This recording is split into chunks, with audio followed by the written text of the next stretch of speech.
ওনারা অলরেডি হুমকানি দিচ্ছেন, এখান থেকে ফেরার পরেও নাকি আমাদের ছেলেদেরকে বাড়ি আটক করবেন, আজ রাত্রে নাকি বাড়ি ভাঙচুর করবেন, তাদেরকে আবার মারধর করবেন। আজকে 4 জায়গায় পথসভা ছিল, সেই সভা করতে মঞ্চ করতে দেওয়া হয়নি কোথাও, কি বলবেন? দেখুন, আমরা সুবিধা অ্যাপের মাধ্যমে পারমিশন বার করেছি, থানা এনএসি দেওয়ার পরেই পারমিশন হয়। এত কিছু হওয়ার পরেও প্রশাসনের গাফলতি ব্যর্থতার জন্য আজকে আমরা এই প্রোগ্রাম করতে পারলাম না। উল্টে আমাদের কর্মী সমর্থকরা আক্রান্ত হলো, আমাদের প্রোগ্রাম করতে দিল না।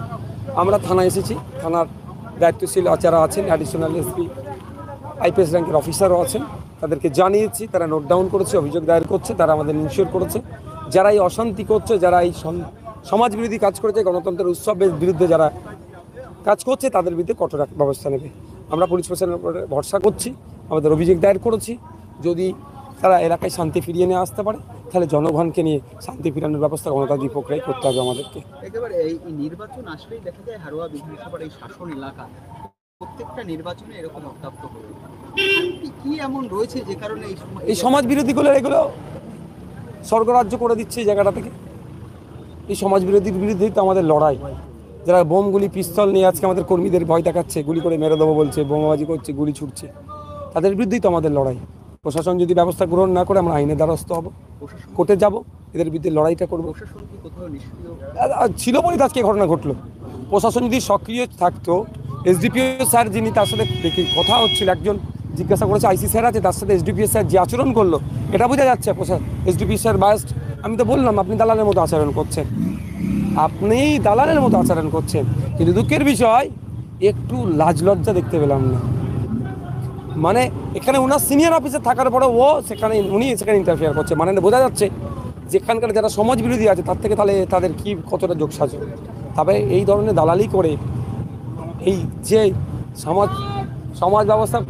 সমাজ ব্যবস্থা পরিবর্তনের যে লড়াই আছে, আটকে রাখতে পারবে না। একেবারে আপনার সভা হবে বলে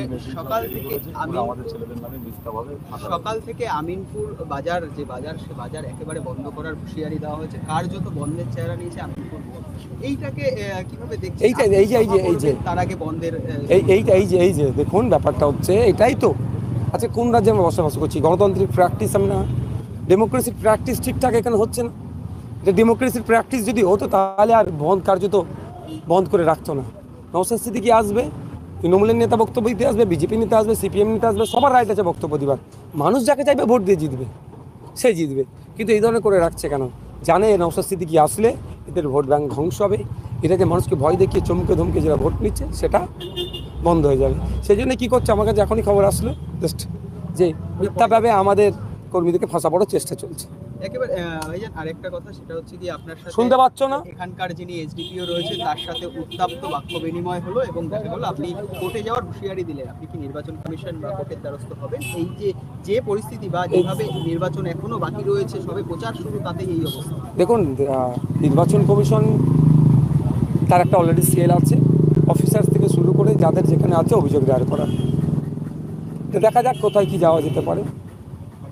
একেবারে লাস্ট প্রশ্ন, সেটা হচ্ছে গিয়ে ইতিমধ্যে শাসনের একটি তৃণমূলের কার্যালয়, সেটাকে ভাঙচুর করা হয়েছে, বলা হচ্ছে আপনাদের কর্মী। এটা তৃণমূলের পুরাতন নাটক, এই নাটক আর খাবে না। যদি আইএসএফের পার্টি অফিস ভাঙার ক্ষমতা থাকতো, এত যদি ক্ষমতা থাকতো, তাহলে থানার সামনে এসে পুলিশকে বলতাম না আমাদের কেন মিটিং করতে দেওয়া হলো না, যারা আমাদের কর্মীদের মেরেছে তাদের অ্যারেস্ট করুন, আমাদেরকে মিটিং করতে দেওয়া হোক, বা আমাদের মিটিং যে করতে দিল না, মাইক টাইক ভেঙে দিল, চেয়ার টেবিল ফেলতে দিল না। যদি ক্ষমতা পার্টি অফিস ভাঙার থাকতো আমাদের, তাহলে তো আমরা নিজেদের মিটিংটাকে নিজেরা করে নিতাম, তারপরে তো ভাবতাম। এগুলো হচ্ছে পুরাতন টেকনিক ওদের, আইএসএফের ছেলেদের নামে মিথ্যা মামলা দেওয়ার জন্য এই জন্য করছে, সাজানো এগুলো ঘটনা। এগুলো বহুত দিন ধরে ঘটে এসছে, প্রশাসনও বুঝতে পারে এগুলো। তবে মিথ্যা মামলা দিলে যে প্রশাসন দায়িত্ব নিয়ে করবে, যে আয়ও দেবে, তার বিরুদ্ধে কিন্তু আমরা আইনত ব্যবস্থা নেব। একেবারে পুলিশের সাথে কথা হলো, কি আশ্বাস পেলেন? এবং তিনি আইপিএস র্যাঙ্কে অফিসার আছেন একজন ম্যাডাম, তার সাথে কথা বলেছি। দেখুন, অনেক তো কথা বলার নয়, যে যার ব্যস্ততার মধ্যে। আমি শুধু এতটুকু নাকি কথা বলেছি, যে ঘটনা ঘটে গেছে, এই ঘটনা পুনরাবৃত্তি না হয় সেটা আপনাকে দায়িত্ব নিতে হবে, এবং হ্যাঁ অবশ্যই দেওয়া হচ্ছে। আর যারা এই ঘটনা ঘটিয়েছে তাদের বিরুদ্ধে কঠোর ব্যবস্থা নেবেন, উনি আশ্বস্ত করেছে আমাদের। Thank you. তিনি ভদ্রমহিলা ছিলেন একজন আইপিএস অফিসার, উনি অ্যাডিশনাল এখানকার সম্ভবত এসপি, তিনি দায়িত্ব নিয়েছিলেন। আমরা কমপ্লেন জমা করেছি, যারা আমাদের কর্মীদের উপরে আক্রমণ করেছে, প্রোগ্রাম করতে দেয়নি, তাদের বিরুদ্ধে ব্যবস্থা গ্রহণ করবে। অনেক কথা হয়েছে, আমাদের নেতৃত্বরা অনেক কথা বলেছে, যেখানে যেখানে সমস্যা সেগুলো তুলে ধরেছে। যে কন্টিনিউ যেভাবে অশান্তি করছে এই শাসন পরিবের এই এলাকাতে, আমিনপুরে যেভাবে অত্যাচার করছে, এটাকে নিরসন হওয়া দরকার। সেখানে জানানো হচ্ছে, ওখানে যারা দায়িত্বশীল অফিসাররা ছিলেন তারা আশ্বস্ত করেছেন যে তাড়াতাড়ি অ্যাকশন নেবে। এবং আমিও বলেছি যেরকম যে ঘটনা ঘটেছে, পুলিশ সক্রিয় থাকলে এই ঘটনা ঘটতো না। আমি আশা করব পুলিশ সক্রিয় থাকবে, আগামীতে এই ঘটনা যাতে না ঘটে। এখানকার যিনি ম্যাডাম ছিলেন, তারা আইসি, যারা আরও অফিসার যারা ছিলেন, তারা এটাকে ইনশিওর করেছে যে কোনো অশান্তি হবে না। তাই আপনারা যারা দর্শক এখানে ছিলেন, আপনারা নিরাপদে আস্তে আস্তে আপনার এখানে বিদায় নিন। আপনাদের দায়িত্ব নিয়েছে, যদি প্রশাসন তার কাজে ব্যর্থ হয় তার জন্য তার পদক্ষেপ কি নিতে হবে তখন আপনাদেরকে জানাবেন। তবে একটা কথা বলে রাখি, এখানকার যিনি এসডিপিও ছিলেন তার ব্যবহারটা খুব খারাপ, একটা পার্টির ক্যাডারের মতো লাগলো। অ্যাডিশনাল দুজন এখানে ছিলেন, আইসি সাহেব আছেন, এখানে আরও অফিসাররা আছেন, তাদেরকে ওই অর্থে দেখলাম না। কিন্তু এসডিপিও স্যার যিনি আছেন, তার আচরণ, তার অ্যাটিটিউড যেন একটা পার্টির লিডারের মতো, শাসকের লিডারের মতো। এটা হওয়া বাঞ্ছনীয় নয়। তাই আমি এসডিপিও স্যারকেও বলেছি, এসডিপিও স্যারকে জিজ্ঞাসা করেছেন একজন, স্যার আইসি স্যার আছে? কারণ আইসি রুমটা কোথায় আছে, সকলের তো আর ইংলিশ পড়া ভালো করে জানে না, বা সব তো পড়া সবাইকে দেয়নি এই সরকার পক্ষই। সে যদি জিজ্ঞাসা করে বা জানার পরেও যদি জিজ্ঞাসা করে তো অপরাধ নয়? তার সাথে মিসবিহেভ করেছে। আমরা যখন ধরলাম তখন এসডিপিও স্যার আরও চিৎকার চেঁচামেচি করছে, অভদ্র আচরণ করছিল। তা আমি ওনাকে বললাম যে আপনার আচরণটা একটা দালালের মতো হচ্ছে, পার্টির ক্যাডারের মতো হচ্ছে। কিন্তু বাকি যে অফিসাররা আছেন যথেষ্ট তারা সহনশীলতার সাথে কথা বলেছেন, আমরাও তাদের সাথে ভদ্র আচরণ করেছি। তবে এসডিও স্যারের সাথে আমরা অভদ্র আচরণ করিনি, উনি আমাদের সাথে খারাপ আচরণ করলো, ভাষার খারাপ ব্যবহার করলো। আমরা শুধু এইটুকুই বলেছি যে আপনার আচরণটা দালালের মতো হচ্ছে। মূলত কি অভিযোগ করলেন? হ্যাঁ, অভিযোগ করা হয়েছে, একাধিক ঘটনা ঘটেছে, কালকের গত রাত থেকে ঘটনা ঘটেছে, সমস্ত বিষয় নিয়ে করেছে। আমরা চাই শান্তিপূর্ণ ভোট শাসনে হোক, আমরা চাই শাসনের মানুষ শান্তিতে থাকুক। কেন মারামারি হানাহানি হবে? আর এই শান্তিতে রাখার দায়িত্ব যাদের প্রশাসনের, তাদের কাছে জানিয়ে গেলাম, তারা দায়িত্ব নিয়েছে, শাসনের মানুষ শান্তিতে থাকবে, কোনো অশান্তি হতে দেবে না। তৃণমূলের পক্ষ থেকে অভিযোগ করা হচ্ছে আমিনপুর খড়িবাড়ি বিস্তীর্ণ এলাকায় এই ঘটনার পর থেকে আইএসএফ এর পক্ষ থেকে ওদের পার্টি অফিসগুলো ভাঙচুর করা হয়েছে। যদি এই ধরনের ঘটনা ঘটে থাকে, প্রশাসন আছে ব্যবহার ব্যবস্থা গ্রহণ করবে। তবে আমি ভুলে যাচ্ছি না, ভাঙড়ে 6 লেনে আমাদের কর্মীদের উপর আক্রমণ করেছিল, যখন প্রশাসন আসলো ওই অদূরই একটা পার্টি অফিস ওটাই আগুন লাগিয়ে দিয়েছিল। এখানে আমাদের প্রোগ্রাম করতে দিল না। আমাদের ক্ষমতাটা কতটুকু? যদি আমাদের ক্ষমতা থাকতো তো আমরা তাহলে আমিনপুর বাজারে প্রোগ্রাম করতে পারতাম, কাঁচকলে প্রোগ্রাম করতে পারতাম। যাদের ক্ষমতা নাই কাঁচকলে আমিনপুরে প্রোগ্রাম করা, তারা নাকি পার্টি অফিস আবার ভাঙবে।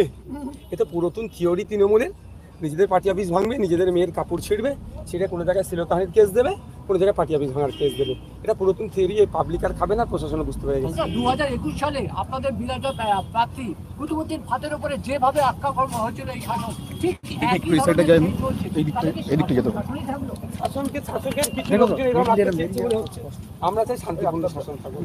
যারা সিপিএমের বিরুদ্ধে অভিযোগ তুলছে, তারা যে ক্ষমতায়, তারা আজকে মানুষের ভোটাধিকার প্রয়োগ করছেন।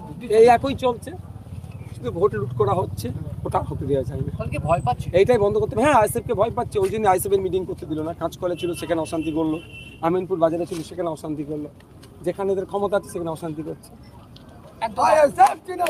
যাও তোমরা। প্রশাসনের কি পাওয়ার, প্রশাসনকে মানুষ প্রশাসনের উপরে ভরসা করবে কি করে?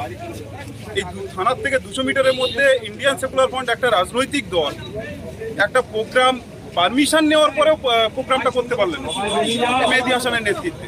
তো আমরা চাই বারাসাত 2 নম্বর ব্লক শান্তিপূর্ণভাবে ভোট হোক, 2 নম্বর ব্লক তথা বসিরহাট টোটাল লোকসভা শান্তিপূর্ণ ভোট হোক, এবং অবিলম্বে আমরা এই সন্ত্রাসবাদীদের শাস্তির দাবি করেছি এবং কমপ্লেন করেছি, তাদের শাস্তি হোক। 2 নম্বর ব্লক আজকে আমি এখানেও বলে যাচ্ছি অন ক্যামেরা, ওনারা অলরেডি হুমকানি দিচ্ছেন, এখান থেকে ফেরার পরেও নাকি আমাদের ছেলেদেরকে বাড়ি আটক করবেন, আজ রাত্রে নাকি বাড়ি ভাঙচুর করবেন, তাদেরকে আবার আমরা কমপ্লেন করেছি। কতটা দায়িত্ব নিতে পারে দেখবো।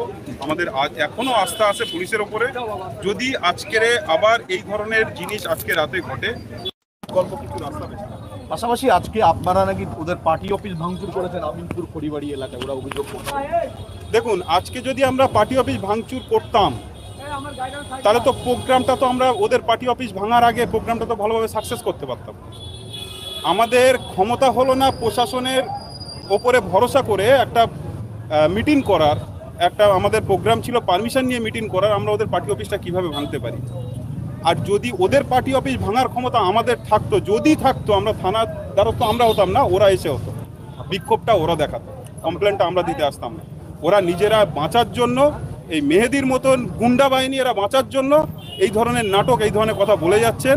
কিন্তু এটা যদি প্রশাসন ওনাদের কথা শুনে ওনাদেরকে সেন্টার দেন, প্রশাসনের বিরুদ্ধে যেতেও আমরা কিন্তু এক পাও পিছু হটবো না। আক্তার রহমান বিশ্বাস, বসিরহাট লোকসভা কেন্দ্রের প্রার্থী। কিসের জন্য চক্রান্ত করছে? যাতে মানে বিরোধীরা ভোট যেন না দিতে পারে, তারা যেন কোনো সংগঠন না বানতে পারে, সেই পরিকল্পনা করছে। আমি আপনার কাছে একটা প্রশ্ন করব, রাজ্যের সব প্রকল্পের উন্নয়নের বন্যা বইছেন যিনি, হ্যাঁ, যাকে মানুষ সত্যি যদি সমর্থন করে থাকে, তাহলে ভোটটা স্বচ্ছ হয়, কেন বাধা আসছে? ওরা চুরি করেছে, ওই জন্য বাধা আসছে। আপনি যে উন্নয়নের কথা বলছেন, আজকের 15 বছর কি উন্নয়নটা করেছে, তাই তো? তা 15 বছর যে উন্নয়ন দিদি করেছে কি না করেছে, আজকের এই যে সাধারণ মানুষ এরা কেন আইসেপ করবে? সাধারণ মানুষ তো দেখতে পাবে উন্নয়নে যে আমাদের বিরোধী করার কি দরকার। তাহলে আজকে কেন আজকের কাজ নেই, চাকরি নেই, আজ 25,000 চাকরি আজ বিক্রিতা হয়ে গেছে লক্ষ লক্ষ টাকায়। আজকের তিয়ার জেলে সব বড় বড় নেতারা ভর্তি কেন? আর সাধারণ মানুষ তার জন্য পথে নেমেছে। আর সাধারণ মানুষের দায়িত্ব এই পুলিশকে নিতে হবে। এই পুলিশ হচ্ছে মানুষের পয়সা, ট্যাক্সের টাকায় চলে। তৃণমূলের পয়সাটা পুলিশ হচ্ছে। আজকের এই সাধারণ মানুষের পয়সা নিয়ে পুলিশ তার মাইনে নিয়ে ঘরে সংসার চালায়, আর আজকে সেই পুলিশ তোলা চাচ্ছে। আমরা এইটা চাই। আমাদের দলীয় পতাকা খাটানো কেউ কেন্দ্র করে মাইক এবং স্টেজ বানানো করে কেন্দ্র করে ওরা বলতে টিএমসি শাসক দল এক শ্রেণীর হান্টার বাহিনী। এটা টিএমসির দলেরই ভাষা, হান্টার বাহিনী। আমাদের হান্টার বাহিনী আসে, তোমাদের ব্যবস্থা করবে। ওরা এসে মাইক, বক্স, এমনকি স্টেজ, আমাদের ফ্ল্যাগ ছাড়া সব কিছু করার পরে কিছু ছেলের মারধরও করেছে।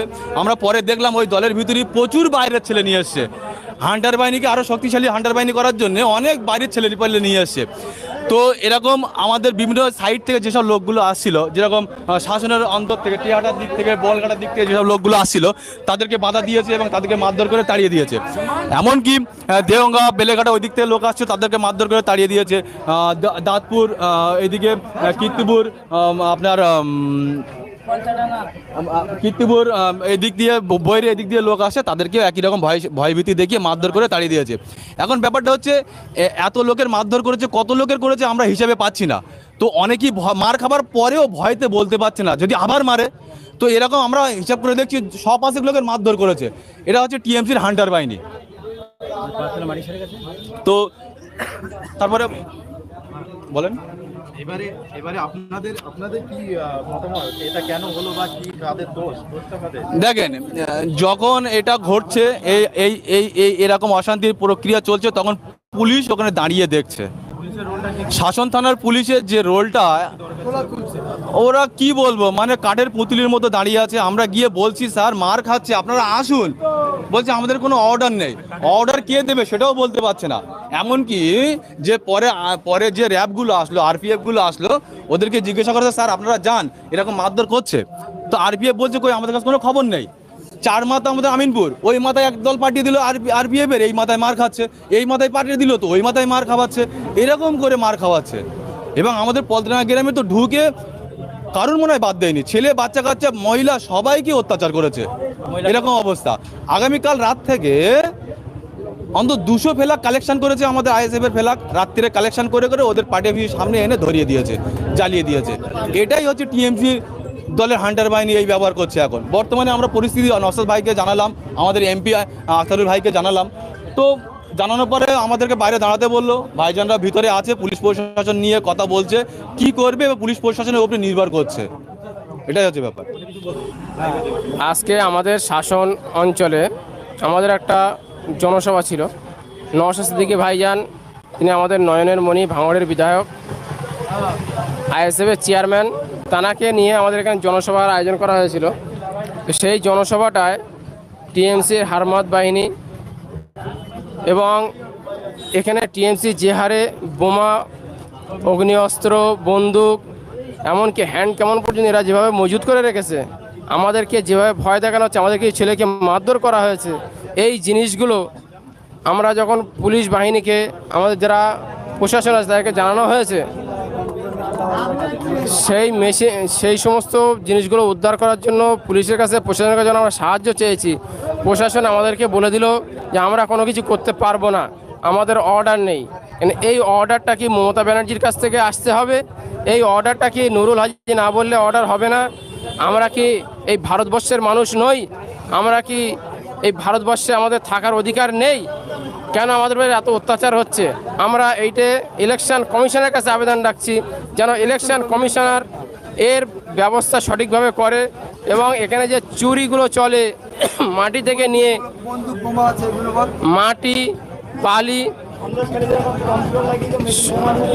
এখানে সন্দেশখালী